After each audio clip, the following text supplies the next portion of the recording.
I'm Maggie Davies. I'm a consultant midwife. I've been a midwife a long time, and I've been based in a freestanding birth centre in Neath, Talbot, which is between Swansea and Bridgend, for the last 10.5 years.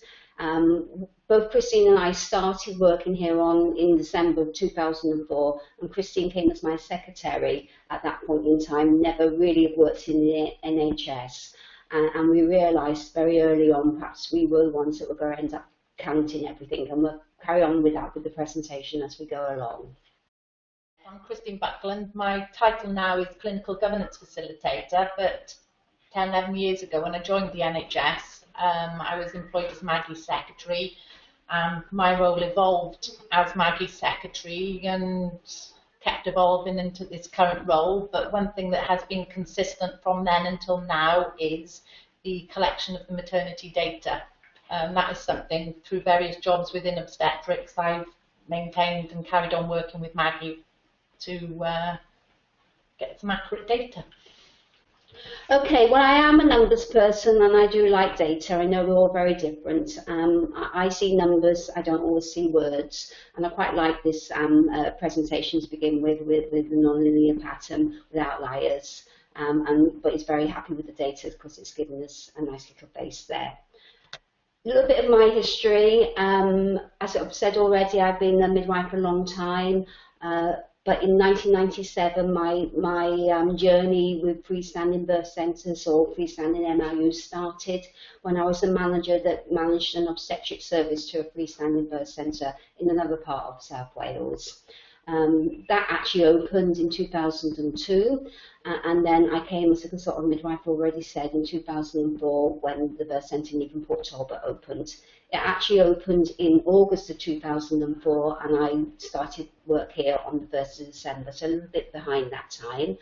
And when we came along, I was working with a wonderful management team, but I soon realised actually that they weren't into numbers of data as much as I was. And I realised right at the very beginning that the ladybirds, right at the beginning, it was up to me and Christine to actually count them because they weren't really being counted at that point in time, and we needed to find the evidence.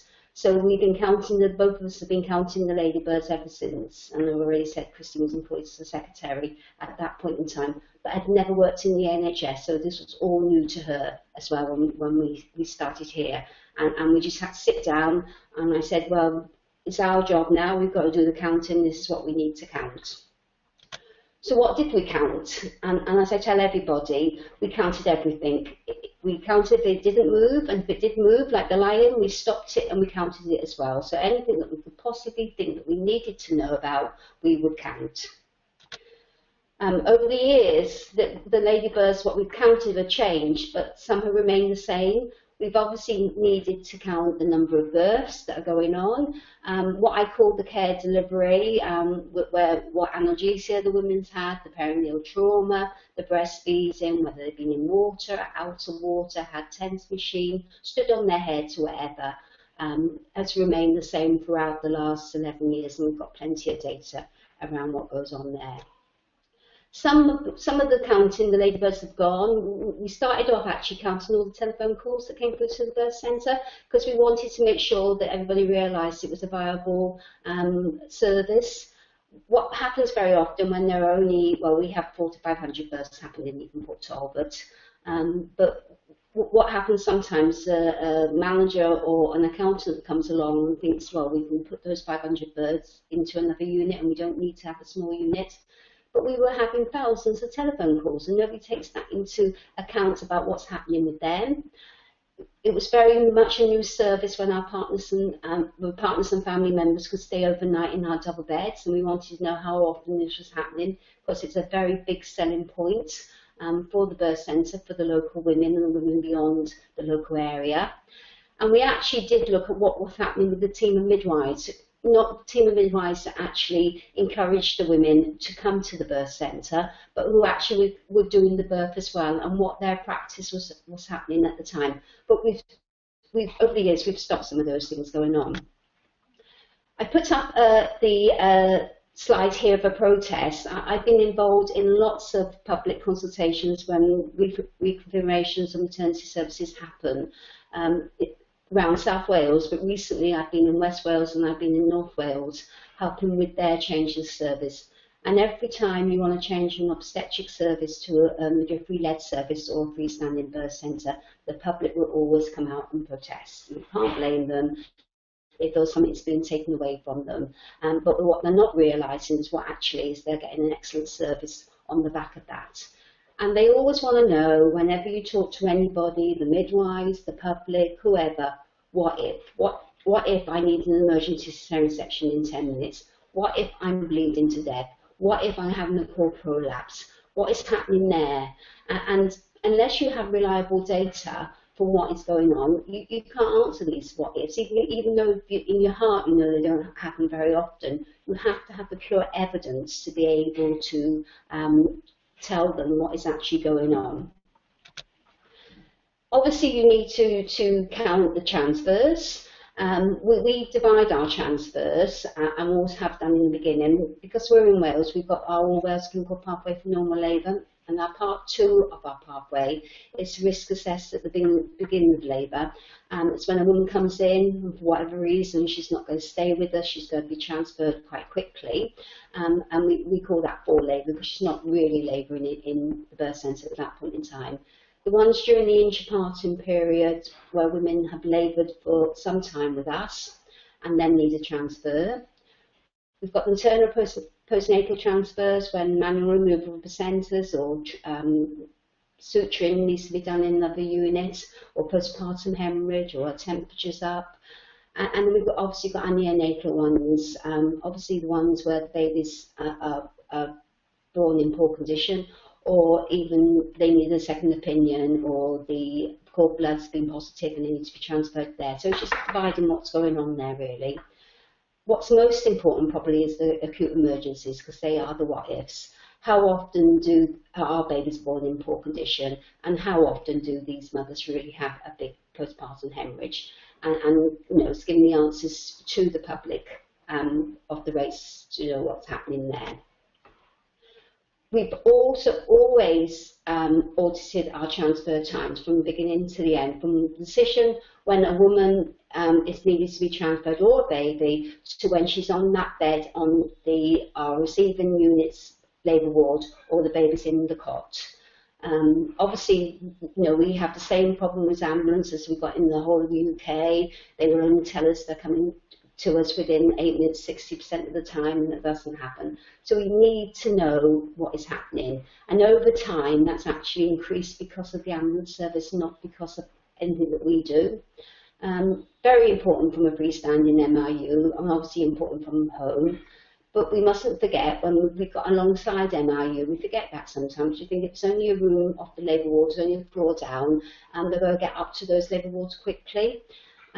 When we had a freestanding birth centre in Cardiff, just outside Cardiff in Nandock, and it was a few miles across to the main hospital, University Hospital of Wales, it took 45 minutes to go from that unit over to Cardiff. But what's interesting, when they looked at it, it took 45 minutes to go from downstairs to upstairs as well. So it doesn't mean to say they're in the unit, they're going to get there any quicker.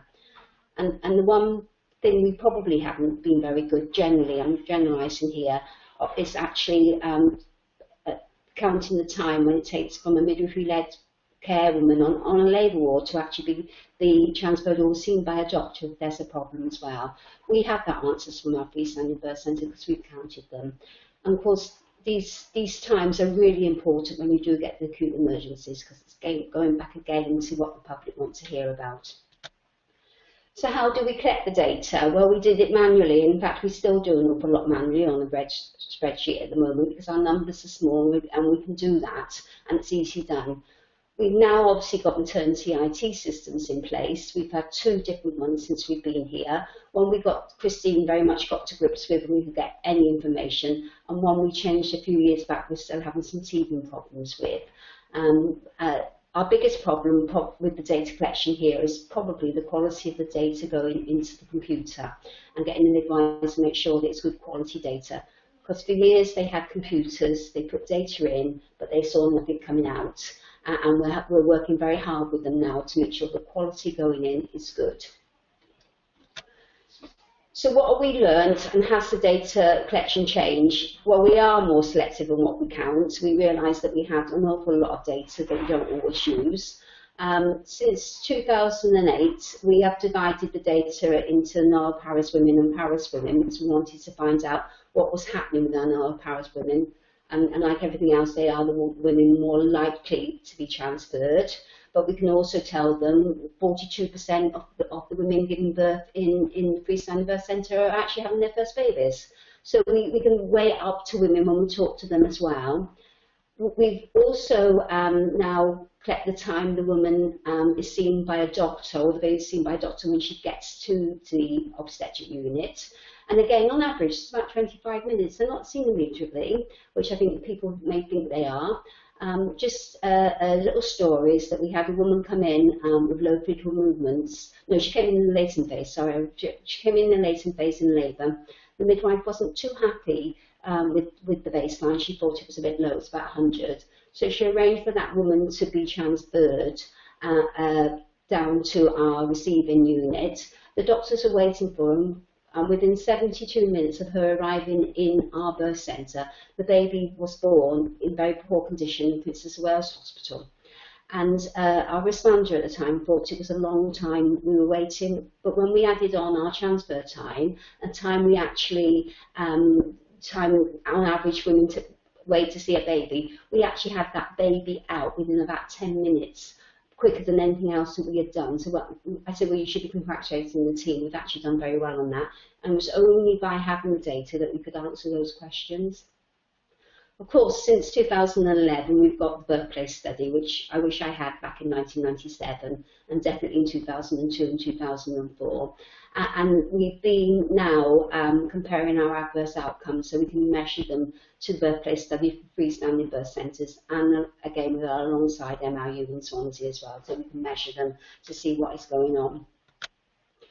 So what? We've got all this data. Has it been useful? Are we just making a rod for our own backs, or can we actually do anything about it? I've been asked recently to present at a conference in Swansea University about changing people's perception, or the public's perception, about midwifery-led care and how freestanding birth centres are fine. I won't talk about the analysis, but definitely the evidence base. We now have the Birthplace Study, which, you know, to me personally is the best place of birth study we will ever get at 64,000 women, and we have to use it.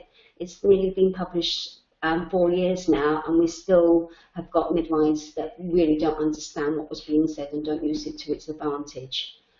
We've also, in this area, got our evidence base from the data that we've collected here in Neath and Talbot, which has helped other units as well. And we have to influence the right people with all the data. Already spoken about Birthplace Study. We've got our data since 2004. We review our transfers and compare outcomes with the Birthplace Study. What we did when it came out, I went back over the transfers because I've got all the forms, I know exactly where they are. We looked at all our adverse outcomes, we compared them, and we compared favourably. I'm not saying this is 100%, but it's close, it's not bad at all. And our transfer rates were lower for Paris women and Paris women than in the Birthplace Study, and our actual adverse outcomes were slightly lower in that study as well. So we know that we were comfortable that our service was as safe as we could possibly make it to be. Since then, we actually do it on a more regular basis. All the transfers and adverse outcomes are recorded so that we can compare year on year on what is going on. Are we influencing the right people? Well, with our data and people there, we have influenced the Health Minister. Our Chief Executive Officer in our Health Board knows that we're here and has heard our data as well. What's more important is the doctors, influencing the doctors, because we occasionally get doctors. We've got 2 units where we can transfer women to. We've got a major regional neonatal unit and we've got a smaller neonatal unit. When we merged with Swansea with the regional neonatal unit, the neonatologists thought babies weren't doing quite so well here in Neath and Talbot until I produced the data for them. And once I produced the data for them, that actually not made them happy, but they realised actually we did have a good service, because they only see the babies that are going over there and not actually seeing what's happening day in, day out. And the same with our obstetric colleagues as well. When you do produce the data for them, they know we're doing the best job we can possibly do. And we have Welsh Risk Pool in Wales, similar to CNST in England, and now I think it's the Quality Commission Council as well. And over the years, we've influenced the risk pool as well. So most importantly, we can now provide the answers to the public about the what-ifs. I know when I'm talking to the public or to midwives or midwives in another area, our neonatal adverse outcomes are 0.2% and no, 0.4%, and our maternal adverse outcomes are 0.2%. We know it doesn't happen very often. And I'm quite confident to be able to tell them. I can tell them the babies that we've had problems with. I can name the mothers over the last 10 years. And I can also name the women that have had the major hemorrhage. In fact, we've had 2 major hemorrhages in 11 years. So these things don't happen very often, but we now have the data to prove it. And the midwives know that when they're discussing place of birth with women. Midwives do need to stand up to be counted. It is a clinical governance issue, and when we have to learn lessons from elsewhere. When you look at places like Kidderminster, we've all forgotten about what Wild Forest first sent many years ago. Again, it was the fact that the paediatricians in that trust thought there were too many babies that were dying, and they went to the chief executive, and that's the reason downfall there.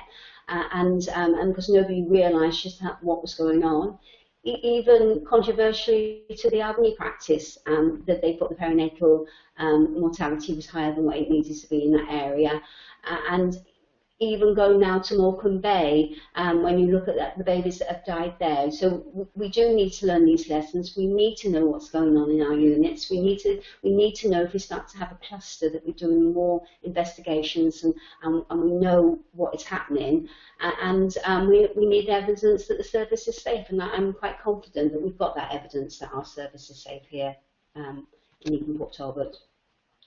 We all talked about what we've influenced. Now, Christine will come on to this, but we've influenced our dashboard and our health-board maternity services, what we count on things. Christine said what we started to count, she's developed, moved on, elaborated, and it's got more of it, and that's all down to what we started counting back in December 2004.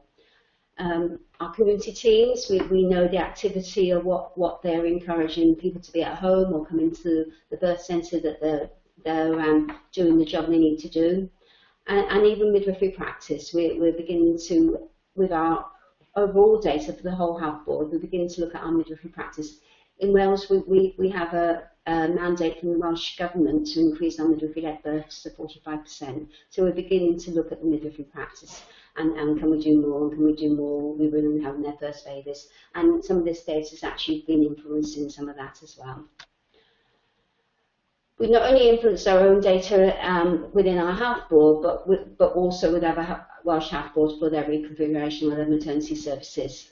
As I said earlier, I've helped in South Wales and in West Wales and in North Wales, and it's our data that they look to. And then we had a meeting back at the end of last year with the Welsh Risk Pool, who wanted it yet again for us to justify the safety of freestanding birth centres in Wales. And we produced this data along with other units of data, and I don't think they realised just how much we collected and how much we could actually prove that everything was okay. So we've influenced our Welsh Risk Pool as well. Yeah, picking up from Maggie's point, it's what started off as just data for the birth centre, so we could confidently say to members of the public that we were running a safe service, and we had the evidence there, and we showed people the evidence, and it's also feeding back to the midwives as well and the staff to say, look, this is the information that we're collecting. It's enforcing that your practice is a safe practice. If, on the other hand, that we find quality data is not to the standard that we would like it, obviously we go back to them to say, can you pick up on this, please. But over the years, because it has been going since 2004, the longer you stick with it and the more information you get, the bigger picture you get as you move along. And I think that's why we are in a position now. There aren't many questions that could come at us in respect of the birth centre at Neath, Talbot, in which we couldn't answer, whether it's from staffing issues to success rates to numbers of births. I mean, it's all down to the data that has been collected methodically over the years. And I think that's about, in a nutshell, really. Yeah.